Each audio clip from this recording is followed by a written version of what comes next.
Hello, मेरा नाम है चंद्रहास। स्टडी स्मार्ट में आपका स्वागत है। आईबीपीएस आरआरबी ने अपने एग्ज़ाम्स के जो नोटिफिकेशन निकाल दिया और इस बार का जो नोटिफिकेशन है, अगर आप देखें तो आपको लगेगा जैसे आप ई बुक को देख रहे हैं। बहुत ही प्रॉपर तरीके से मैनेज किया गया है। तो चलिए फटाफट देखते हैं इस बार क्या कुछ है इस नोटिफिकेशन में खास, वैकेंसीज़ कितनी हैं, डेट्स कितनी हैं, और मैं आपको इसी क्रम में लेकर के चलता हूँ। तो सबसे पहले अगर हम आते हैं, बात करें डेट्स क्या हैं, इंपॉर्टेंट डेट्स, तो आपको यहाँ पे अब डेट्स देखने को मिले। मैं थोड़ा सा जूम कर देता हूँ इसे। तो डेट्स अगर आप देखेंगे तो जो ऑनलाइन रजिस्ट्रेशन है वो तो आपका कल से स्टार्ट हो चुका है, 21 तारीख तक होगा। मैं सभी को सजेस्ट करूंगा कि आप जल्द से जल्द अपना रजिस्ट्रेशन कर लें। और अगर हम बात करें जो ऑनलाइन एग्जामिनेशन होगा प्रिलिमिनरी का, मतलब प्रीलिम्स का, तो अगस्त 2023 में होगा। एग्जैक्ट डेट क्या होगी ये अभी डिसाइडेड नहीं है। ये आपको हर एक, जैसे ऑफिस असिस्टेंट हो गया, आरआरबी पीओ हो गया, स्केल 1 स्केल 2 सबके अलग से आ जाएगी, तो आपको इन्फॉर्मेशन दे दी जाएगी।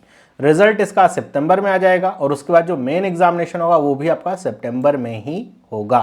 और अगर हम बात करें पूरी तरीके से कि आपको जो इंटरव्यू के बाद अगर बात किया जाए कि आपके पास जो जॉब होगी या प्रोविजनल जो अलॉटमेंट होगा, तो बताया जा रहा है कि भाई जनवरी 2024 तक ऐसा है। ओके, तो ये हमारा पूरा प्रोसीजर है। अब इसमें अगर आप ऑफिस असिस्टेंट का एग्ज़ाम दे रहे हैं तो इंटरव्यू नहीं होगा। बाकी स्केल 1, 2 या 3 का अगर आप एग्ज़ाम दे रहे हैं तो इंटरव्यू आपका कंडक्ट होगा अक्टूबर नवंबर में। चलिए, तो ये बात रही हमारी कुछ डेट्स की। फिर हम अगली बात पे आते हैं। अब वो बात क्या है मैं आपको बताता हूँ कि भाई वैकेंसीज़ कितनी हैं इस बार। तो वैकेंसीज़ को लेकर के बहुत ही हालत ख़राब रहती है हमेशा। तो जैसा आपको पता है कि जो वैकेंसीज़ हैं आरआरबी में स्टेट वाइज होती हैं। तो अगर एग्ज़ाम अगर टोटल देखा जाए तो 8,000 वैकेंसीज समथिंग है, लेकिन मैं कहूँ अगर 50,000 भी वैकेंसीज़ हों तो इसका मतलब ये नहीं है कि आपके लिए सारी चीज़ें फेवर में हैं। तो अगर हम देखें वैकेंसीज़ की, अगर हम बात करें कि टोटल जो वैकेंसीज़ हैं, यहाँ पे सबसे पहले बात करते हैं ऑफिस असिस्टेंट की। तो मैं ओवरऑल आपको बता दूँ, ऑफिस असिस्टेंट में 5,500 समथिंग वैकेंसीज़ हैं हर एक स्टेट को मिला करके, और स्टेट वाइज डेटा आपको यहाँ पे देखने को मिल रहा है। और इसमें कौन कौन से पार्टिसिपेटिंग बैंक्स हैं वो भी आपको यहाँ पे दिख रहा है। तो आप देख रहे होंगे टोटल जैसे 499, फिर 51 और ये 128 आंध्र प्रदेश में है। अब कुछ यहाँ पे ऐसे राज्य हैं जैसे दक्षिण बिहार ग्रामीण बैंक को देखिए तो 0 वैकेंसी है। 0 वैकेंसी का मतलब इन्होंने रिपोर्ट कर दी है कि हमारे पास वैकेंसी अभी नहीं है। लेकिन अगर कुछ जगह पे देखें, जैसा ऑलवेज रहता है कि बड़ौदा गुजरात ग्रामीण बैंक का अभी रिपोर्ट नहीं किया गया है, रिपोर्ट करके वापस भी ले लेते हैं, हम सबको पता है। बाकी आप वैकेंसीज़ को देख सकते हैं। तो कुछ स्टेट हैं जिनमें अच्छी वैकेंसीज़ हैं, कुछ स्टेट ऐसे हैं जिनमें वैकेंसीज़ काफ़ी कम हैं। जो कम वैकेंसीज़ वाले स्टेट हैं वो अपने नेबरिंग स्टेट को देख सकते हैं। और अभी इसमें और वैकेंसीज़ बढ़नी हुई है, जैसे आप देख रहे हैं कई सारे जो वैकेंसीज़ हैं एनआर है, मतलब नॉट रिपोर्टेड हैं। यूपी में अगर हम बात करें तो यहाँ पर आप देखेंगे तो आर्यावर्त बैंक ने 422 दे रखा है, बाकी एनआर है यूपी बड़ौदा ग्रामीण बैंक का ऑलवेज। तो ये आपका 117 बैंक है प्रथमा का। और इसी तरह अगर हम देखें उत्तराखंड में तो ये भी ठीक है। जो वेस्ट बंगाल है उसमें भी वैकेंसीज़ आपकी काफ़ी अच्छी हैं। तो ये वैकेंसीज़ का सिनेरियो है। तो ये ऑफिस असिस्टेंट का है। बात करें अगर हम ऑफिसर स्केल 1 की, तो यहाँ भी कुछ ऐसे ही सिनेरियोज़ हैं। कुछ जैसे दक्षिण बिहार ग्रामीण बैंक, तो इन्होंने 0 ही दे रखा है अपने यहाँ पे। और अगर देखा जाए तो 132 वैकेंसीज़ हैं केवल उत्तर बिहार ग्रामीण बैंक में। ऐसे ही आप देखेंगे अरुणाचल प्रदेश में तो खैर कम वैकेंसीज़ हैं, छोटा स्टेट है, कम वहाँ पॉपुलेशन है। तो बाकी वैकेंसीज़ का संख्या यहाँ पर भी आपको देखने को मिलेगा। तो वेरी कर रहा है, जैसे नागालैंड वगैरह में देखिए 1 ही वैकेंसी है। मणिपुर यहाँ पे देखेंगे 3 वैकेंसीज़ आपको देखने को मिल रही हैं। कुछ बड़ौदा वाले जो आपके यहाँ पे बैंक हैं उनमें एनआर हो रखा है, मतलब बाद में रिपोर्ट करी जाएंगे तो बताया जाएगा। तो ये वैकेंसीज़ का सिनेरियो है। ओवरऑल अगर देखा जाए तो लगभग 2,500 के आसपास या 2,000 के से ऊपर यहाँ पे वैकेंसीज़ हैं आपकी स्केल 1 की। फिर आपका स्केल 2 आता है। तो अगर आप इंटरेस्टेड है देख सकते हैं। हर एक जगह तो नहीं है, कुछ कुछ में ये, जैसे आप देखेंगे स्केल 2 में तो सिर्फ ये बांगिया ग्रामीण विकास बैंक जो है इसमें 32 वैकेंसीज़ हैं। फिर नीचे आपको ऐसे वैकेंसीज़ हैं। तो हम आगे चलते हैं, ये रही वैकेंसीज़ की संख्या। बात करते हैं एलिजिबिलिटी क्राइटेरिया की। तो एलिजिबिलिटी क्राइटेरिया में आपको सारी चीज़ें बताई जा रही हैं, क्या क्या आप एलिजिबल रहेंगे, आप किस के लिए नहीं हो सकते हैं एलिजिबल। तो सबसे पहले बात नेशनैलिटी की है, इसमें कोई चेंजेस नहीं है, वही सारा कि सिटीजन ऑफ इंडिया है, नेपाल है सब्जेक्ट है, भूटान के सब्जेक्ट हैं, तिब्बती रिफ्यूजी हैं। तो देख सकते हैं वो सारी डिटेल वैसी की वैसी ही है। तो बात करते हैं एज की, जो सबसे इंपॉर्टेंट क्राइटेरिया है किसी भी स्टूडेंट के लिए। तो एज इस बार 1 जून 2023 को कैलकुलेट हो रही है, मतलब इस डेट को लेकर के आपको अपनी एज को कैलकुलेट करना है कि इस दिन तक आपकी एज क्या है। तो अगर हम बात करें ऑफिसर या फिर ऑफिस असिस्टेंट की बात करें पहले, तो कह रहे हैं कि 18 साल से लेकर के 28 साल तक के बीच की यहाँ पे एज यहाँ पे मांगी गई है। तो अगर आप 1 जून 2023 तक 18 से 28 साल के बीच में हैं तो आप भर सकते हैं। यहाँ पे एक इंडिकेटिव नंबर दिया गया है कि अगर आपका जन्म 2 जून 1995 से पहले या फिर 1 जून 2005 के बाद हुआ है तब आप अप्लाई नहीं कर सकते, दोनों डेट इंक्लूसिव हैं। इसी तरह अगर स्केल 1 की बात करें तो ये भी 18 से 30 साल के बीच में है। इंडिकेटिव डेटा है कि अगर आपका जन्म 3 जून 1993 से पहले 31 मई 2005 के बाद हुआ है, अब यहाँ पे 31/5 लिखा हुआ है, चलिए अगर हुआ है तब फिर आप इसके लिए अप्लाई नहीं कर सकते हैं। ओके, तो ये दोनों डेट क्या हैं, इंक्लूसिव यहाँ पे आती हैं। तो वैसा ही सब कुछ है, एज रिलैक्सेशन एज ऑलवेज जैसा मिलता है वही सब कुछ है यहाँ पे। आगे हम बढ़ें, बात करते हैं यहाँ पे जो एजुकेशनल क्वालिफिकेशन होती है वो यहाँ पे क्या रखी गई है। बाकी सब कुछ वैसा ही है, रिलैक्सेशन और रिजर्वेशन जो भी दिया जा रहा है। तो यहाँ पे हम थोड़ा डिटेल में यहाँ पे इन्फॉर्मेशन है। अगर आप EWS कैटेगरी से बिलोंग करते हैं तो उसके लिए यहाँ पे बताया गया है कि आपकी एनुअल जो हाउस होल्ड इनकम है वो कितनी होनी चाहिए, और फिर वो सारी चीज़ें यहाँ पे कंडीशंस हैं, आप देख सकते हैं, फिर आप इसके तहत अप्लाई करेंगे। अगर हम बात करें एजुकेशनल क्वालिफिकेशन की, तो ऑफिस असिस्टेंट के लिए जो एजुकेशनल क्वालिफिकेशन है बैचलर की डिग्री है, किसी भी डिसिप्लिन में हो, कोई रिकॉग्नाइज यूनिवर्सिटी से हो या फिर इक्विवेलेंट हो। फिर यहाँ पे बात क्या करेगी, डिज़ायरेबल कंडीशन क्या है, वर्किंग नॉलेज ऑफ कंप्यूटर और proficiency in local language as prescribed by participating RRBs। मतलब आप जिस भी स्टेट से अप्लाई कर रहे हैं, जिस RRB के लिए, तो आपको ये देखना होगा कि वहाँ की लोकल लैंग्वेज में आप प्रोफिशिएंट हैं कि नहीं, मतलब आपको वहाँ की लैंग्वेज बोलनी, पढ़नी, समझनी आनी चाहिए। अगर नहीं है तब वो फिर आप एलिजिबल नहीं होंगे, इस बात का ध्यान रखिएगा, ये बहुत इंपॉर्टेंट क्राइटेरिया है। डिज़ायरेबल यहाँ पे है वर्किंग नॉलेज ऑफ कंप्यूटर, जो कि आजकल मेरे ख्याल से सबके पास होता है। फिर बात करें अगर ऑफिसर स्केल 1 की, तो यहाँ पे बैचलर डिग्री है, यहाँ पर भी वही सारी चीज़ें हैं। यहाँ पे एक चीज़ और है, लिखा है preference will be given to the candidates having degree in agriculture, horticulture, forestry, animal husbandry, veterinary science, agriculture, वो सारी आपकी हैं। मतलब यहाँ पे क्या बताया जा रहा है कि ये प्रेफरेंस है। प्रेफरेंस का मतलब ये है कि अगर मान लीजिए कि 2 बच्चों के सेम नंबर होते हैं और एक ही सीट बाकी है, तब अगर लेना होगा तो उस बच्चे को लिया जाएगा कि मान लीजिए एक एग्रीकल्चर का कोई छात्र है और दूसरे ने मान लीजिए आर्ट से, हिस्ट्री से BA कर रखा है या फिर BSc कर रखा है, मैथ से BTech कर रखा है, इन क्षेत्र से का नहीं है, तो फिर उसे प्रेफरेंस नहीं दी जाएगी। यहाँ पर भी लोकल लैंग्वेज की प्रोफिशिएंसी जरूरी है और यहाँ पर भी desirable working knowledge of computer मांगा गया है। मतलब डिज़ायरेबल है कि आपको कंप्यूटर की नॉलेज होनी चाहिए, क्योंकि अब RRBs में भी हर जगह कंप्यूटर से ही काम होता है। अब रजिस्टर वाला काम अब बंद हो चुके हैं। अगर ऑफिसर स्केल 2 के लिए अप्लाई कर रहे हैं तो आप देख सकते हैं कि आप किस फील्ड में जा रहे हैं, उसके अनुसार आप यहाँ पे देख सकते हैं। अगर मैनेजर के लिए अप्लाई कर रहे हैं, स्पेशलिस्ट ऑफिसर के लिए जा रहे हैं, तो क्या क्या डिज़ायरेबल सर्टिफिकेट्स वगैरह चाहिए होंगे, क्या आपके लिए एजुकेशनल क्वालिफिकेशन, उन्हें आप देख सकते हैं। हम आगे बढ़ते हैं, बात करते हैं। देखिए क्या लिखा गया है, ये इंपॉर्टेंट बात है, ध्यान से सुनिएगा कि all the educational qualification mentioned should be from university institution board recognised by government of India, approved by regulatory bodies. Result should have been declared on or before 26 June 2023। मतलब 21 जून 2023 तक आपके पास आपका फाइनल जो ईयर का result है वो आना होगा। अगर आपके पास वो रिजल्ट नहीं है कि आप ग्रेजुएट हो चुके हैं, तब फिर या फिर जिस भी आप फील्ड के लिए अप्लाई कर रहे हैं, अगर उसका जो आपके पास डिग्री नहीं है, तब फिर आप अप्लाई नहीं कर सकते हैं। रिजल्ट आपका डिक्लेयर हो जाना चाहिए 26 जून 2023 तक। मतलब कई बार होता है ना कि आप लास्ट ईयर के विद्यार्थी होते हैं, आपने एग्ज़ाम दिया है लेकिन आपका रिजल्ट अभी नहीं आया है, रिजल्ट आपका मान लीजिए जुलाई में आ रहा है या फिर 22 जून को आ रहा है, तब फिर आप यहाँ पे एलिजिबल नहीं होंगे। जब DV होगा तो फिर वहाँ पे दिक्कत होगी। फिर लिखा है paper document from board university having declared the result before has to be submitted at the time of interview for the post of officer scale 1 2 at the time of joining for the post of office assistant multipurpose. बताया जा रहा है कि ये बात कोई हवा में नहीं कही जा रही है। जब इंटरव्यू का कॉल लेटर आपका आएगा या बुलाया जाएगा आपको इंटरव्यू के लिए, तो वहाँ पे देखा जाएगा कि जो आपका रिजल्ट है वो 21 जून 2023 तक या उससे पहले आ गया है कि नहीं। अगर उसके बाद आया तो वहीं से लौटा देंगे फिर। और अगर आप ऑफिस असिस्टेंट में सोच रहे हैं कि सर हमारा तो इंटरव्यू ही नहीं होगा, तो ज्वाइनिंग के समय जो मैंने कहा डीवी के समय बुलाया जाएगा, तो वहाँ पर आपको दिखाना होगा कि ये हमारा रिजल्ट आ चुका है। अगर आप पहले से ही बैचलर हो चुके हैं 2022 या 21 में, तो कोई टेंशन की बात नहीं, लास्ट ईयर वालों के लिए केवल बात हो रही है। आगे बढ़ते हैं। यहाँ पे देखिए बताया जा रहा है परसेंटेज जो भी आपको यहाँ पे ऑब्टेन हुआ है या फिर जो CGPA वगैरह है उसको आपको वैसे ही लिखना है।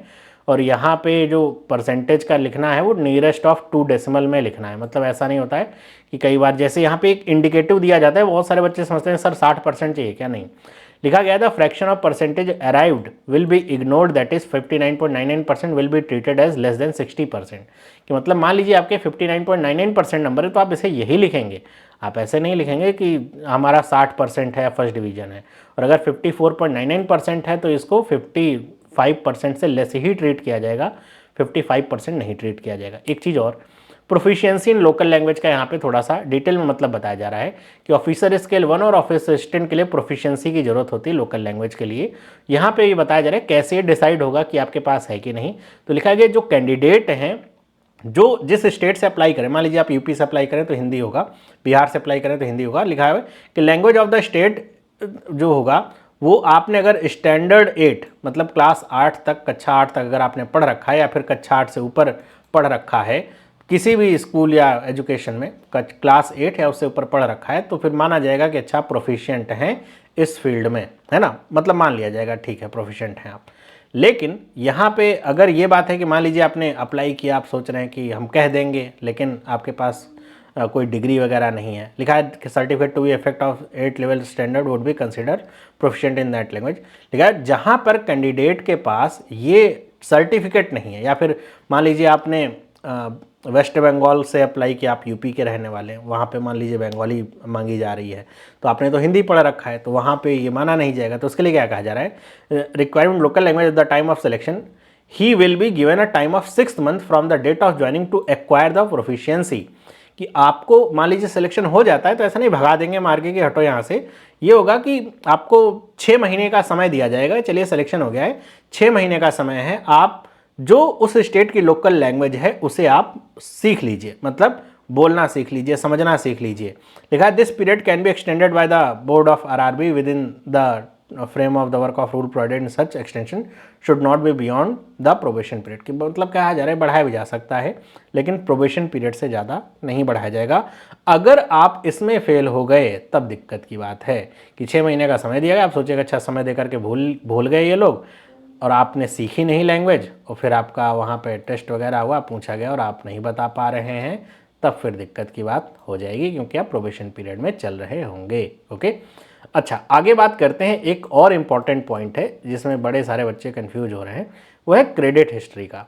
क्रेडिट हिस्ट्री वैसे तो कोई नया टॉपिक नहीं है, यहाँ पे कहा जा रहा है कि जो भी कैंडिडेट हैं अप्लाई कर रहे हैं उनका एक हेल्दी क्रेडिट हिस्ट्री होनी चाहिए और सिबिल स्कोर जो है वो 650 या उससे ऊपर होना चाहिए। कब? Eight the time of joining. मतलब फिल कर रहे हैं फॉर्म और आप सोचें कि हमारा क्रेडिट स्कोर 650 है, उससे बराबर नहीं है, हम फिल ही नहीं करेंगे, वो तो छोड़िए, पहले आप फॉर्म भरिए, एग्जाम दीजिए, ज्वाइनिंग के समय देखा जाएगा आपका सिविल स्कोर क्या है। ओके, और यहाँ पे लिखा गया है कि those candidate who civil status has not been updated before the date of joining have to either get civil status updated or produce the NOC from the lender to the effect that there is no outstanding with respect to accounts adversely reflected in the civil, failing which the letter of offer shall be withdrawn or cancelled। देख रहे हैं, मतलब ये मजाक की बात नहीं। कहा जा रहा है कि मान लीजिए आपका सिविल स्कोर अपडेटेड नहीं है तो आपको या तो एनओसी लानी पड़ेगी अपने लेंडर से। लेंडर का मतलब जिससे आपने लोन कई तरह का हो सकता है, मान लीजिए क्रेडिट कार्ड आपने ले रखा है, आपने उसकी पेमेंट नहीं करी हो, या फिर आपने कोई बाइक लोन ले रखा है, कोई भी कंज्यूमर गुड्स का लोन ले रखा है, तो छोटे छोटे चीज़ों पर ही लोन मिल जाता है ना, डेबिट कार्ड पर भी लोन मिल जाता है, तो आपको या तो एनओसी लानी होगी कि हमने जो है अपना सब कुछ सही तरीके से जमा किया, कुछ भी यहाँ पे डिफ़ॉल्टेड कैटेगरी में नहीं है, या तो अपना सिविल स्कोर अपडेट कराना होगा।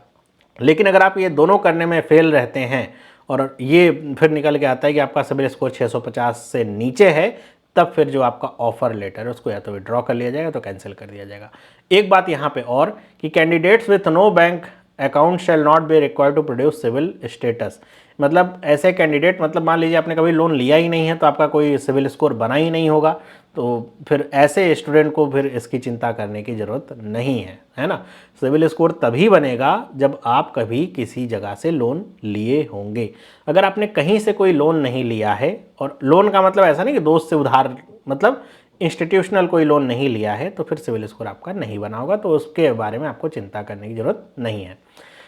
लिखा हुआ allotted RRBs reserve the right to disallow the candidate whose not meet the credit history score obtain of the RRB. मतलब आरआरबी के ऊपर है, जिस बैंक में आप जा रहे हैं, फिर मान लीजिए ऑफर लेटर आपको किसी बैंक से मिला है, फिर उसके ऊपर है अलाउ करे ना करे। मतलब मना कर देगा तो फिर टेंशन वाली बात आपके लिए होगी अगर आपका स्कोर अपडेटेड नहीं है। लेकिन एप्लीकेशन फ़ीस वो तो आपको पता है 850 रुपये है ऑफिसर स्केल 1, और इसके लिए 850 ऑफिस असिस्टेंट के लिए है, मतलब ऑल अदर्स के लिए है। 175 है SC ST PWBD कैंडिडेट्स के लिए, बाकी सभी के लिए 850 रुपये यहाँ पे फीस है। तो ये बात मैंने आपको क्या बताई, सारा का सारा जो हमारा एलिजिबिलिटी क्राइटेरिया है। फिर बात करते हैं ऑनलाइन एग्जामिनेशन स्ट्रक्चर। इसमें कोई बदलाव नहीं है, ऑफिस असिस्टेंट वैसा ही है। Reasoning numerical ability 40-40 question 40-40 number के, 45 मिनट का कंपोजिट समय। ऑफिसर स्केल 1 का रीजनिंग और क्वांटिटेटिव एप्टीट्यूड 40-40 नंबर 40-40 नंबर के, 45 मिनट का टोटल टाइम। यहाँ पे लिखा गया है candidates have to qualify in the both test securing minimum cut off adequate number of candidate in each category depending upon the requirement will be short listed for main examination. कि आपको दोनों में अलग अलग पास होना होगा, जो भी इंडिविजुअल कट ऑफ होगा उसे निकालना होगा, फिर ओवरऑल कट ऑफ निकालना होगा कैटेगरी के अनुसार। फिर बात करें अगर मेन एग्जामिनेशन की, तो यहाँ भी कोई बदलाव नहीं है। 2 घंटे का समय, जैसा पेपर रहता है, reasoning, computer knowledge, general awareness, English या हिंदी में से जो नए बच्चे हैं इनमें से बेटा केवल एक ही कोई आपको चूज़ करना होगा कि आप किस में एग्ज़ाम देना चाहते हैं। और फिर आएगा न्यूमेरिकल एबिलिटी, है ना, ऑफिस असिस्टेंट के लिए। और ऑफिस असिस्टेंट के लिए यहीं पे जो एग्ज़ामिनेशन का पैटर्न या एग्ज़ामिनेशन है समाप्त होता है। फिर इसी पे पाए गए जो आपके नंबर होंगे वही डिसाइड करेंगे आपका भविष्य। फिर बात करें अगर ऑफिसर स्केल 1 की, तो यहाँ भी कोई बदलाव नहीं है, सब कुछ वैसा का वैसा ही है। 2 घंटे का कंपोजिट समय होगा, 200 क्वेश्चन होंगे, 200 नंबर के होंगे। और फिर इसके बाद अगर आप पास होते हैं तो फिर इंटरव्यू के लिए यहाँ पे आपको बुलाया जाएगा। तो यही बात यहाँ पे करी गई है, वो सारी बातें यहाँ पे करी गई हैं। फिर आगे हम बात करते हैं, यहाँ पे देख सकते हैं आप कि list of version of test medium examination, कि हर एक प्रदेश में कौन कौन सी भाषा में आपका टेस्ट उपलब्ध होगा। ध्यान रखिएगा, अगर इंग्लिश सब्जेक्ट आप चूज़ करते हो तो इंग्लिश में ही रहेगा, है ना। बाकी आप जिस जैसे आप अगर तेलंगाना से हैं तो हिंदी, इंग्लिश, तेलुगु और उर्दू में पेपर अवेलेबल होगा। जिस भाषा में आप देना चाहें दे सकते हैं, वो एग्जामिनेशन के समय आपको ऑप्शन मिलता है।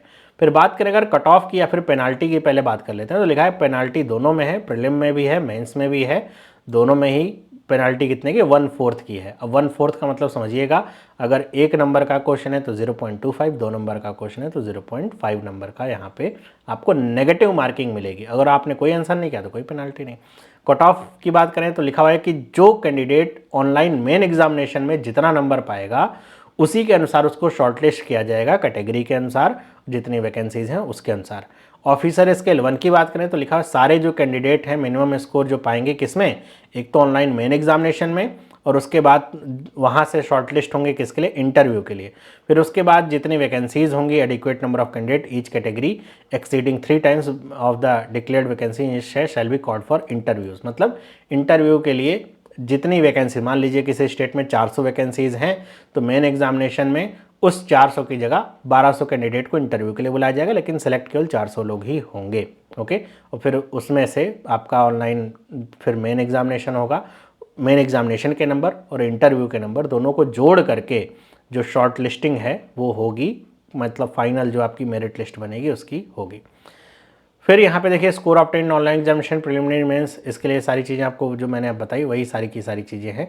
एग्जामिनेशन सेंटर की बात करें तो आप देख सकते हैं, इंटरव्यू के लिए वही सारी चीज़ें जैसा पहले होता था, सब कुछ वैसे का वैसा ही है कि जो टोटल मार्क होगा वो 100 नंबर का होगा। और यहाँ पर ध्यान रखिएगा कि जो जनरल कैटेगरी के कैंडिडेट्स हैं या EWS हैं तो 40% नंबर पाना होगा। बाकी जैसे 35% है SC ST OBC PWBD candidates के लिए 35 नंबर कम से कम पाना होगा, तभी आप यहाँ पे इंटरव्यू में पास डिक्लेयर करे जाएंगे। और फिर जो रिलेटिव वेटेज है 80:20 का रेशो निकाला जाएगा। ऑनलाइन मेन एग्जामिनेशन का वेटेज 80, इंटरव्यू का वेटेज 20, और फिर मेरिट लिस्ट बनाई जाएगी और कैटेगरी वाइज फिर वहाँ से सिलेक्शन होगा। ये पूरा प्रोसीजर है होने का। मतलब इसमें आपको कुछ नहीं करना, केवल इन्फॉर्मेशन दिया जा रहा है। आपका काम है अच्छे तरीके से पढ़ना, एग्ज़ाम को निकालना, और फिर प्रोविजनल अलॉटमेंट आपका होगा। प्रोविजनल अलॉटमेंट आप जान रहे हैं कि अगर आप ऑफिस असिस्टेंट के लिए हैं तो मेन एग्जामिनेशन के बाद ही आपको मिलेगा। और फिर उसके बाद यहाँ पे एक चीज़ और बताई गई है कि in the event of 2 or more candidates having obtained the same score, merit order decided as per the date of birth, candidate senior in the age is placed before और above the candidate junior in age as per the prevailing practice. मतलब क्या बताया जा रहा है कि अगर मान लीजिए किसी बच्चे के स्कोर आते हैं 100 में से, मान लीजिए वेटेज स्कोर आते हैं किसी के 42, आपके भी 42 हैं, एक ही सीट अगर वहाँ पे देनी है, तो इसका मतलब ये है कि वेटेज किसको दिया जाएगा कि अगर आपकी एज लेट से 22 साल है, सामने वाले की एज 26 साल है, तो 26 साल वाले को दिया जाएगा, इसलिए क्योंकि उनकी एज ज़्यादा है, आपके पास अभी अटेम्प्ट बाकी है। मतलब ये बताया जा रहा है, बाद में मतलब रोना ना हो इस वजह से। फिर सारी चीज़ें एज इट इज़ हैं, रिजर्व लिस्ट वगैरह की सारी कहानी वैसी की वैसे हैं, और इसमें अब कुछ खास बताने लायक है नहीं। अब बहुत सारी लंबी लंबी चीज़ें इसमें आएंगी, जैसे आप देख सकते हैं एग्जामिनेशन सेंटर के बारे में बताया जाएगा, आइडेंटिटी वेरिफिकेशन कैसे होगा, how to apply, general instruction, वही सारी चीज़ें, और वैकेंसीज, ये सब तो मैंने आपको बता दिया। फिर डिफरेंट जो सर्टिफिकेट्स आपसे डिमांड करे जाते हैं, जिस जिस कैटेगरी में आप फॉलो करते हैं, वो सारी चीज़ें यहाँ पे लिखी गई हैं। तो मैंने जो आपको पूरा नोटिफिकेशन में बताया, सारी चिंताएं आपकी ख़त्म हो गई होंगी इसमें जो जो चीज़ें बताई गई थी। फिर भी कोई चिंता है तो बताइएगा कमेंट करके, उसे अलग से वीडियो बना करके मैं आपको बता दूंगा। मुझे तो लगता है भी होंगी कुछ चिंताएँ। बाकी अब सारा खेल है केवल प्रिपरेशन का। अगस्त का महीना है, एग्जामिनेशन स्टार्ट होंगे ऑफिस असिस्टेंट और RRBPO के। अगर आप अभी भी चेते नहीं हैं तो भैया जाग जाइए, क्योंकि समय बहुत कम बचा हुआ है। प्रिपरेशन अपनी अच्छे से शुरू कर दीजिए।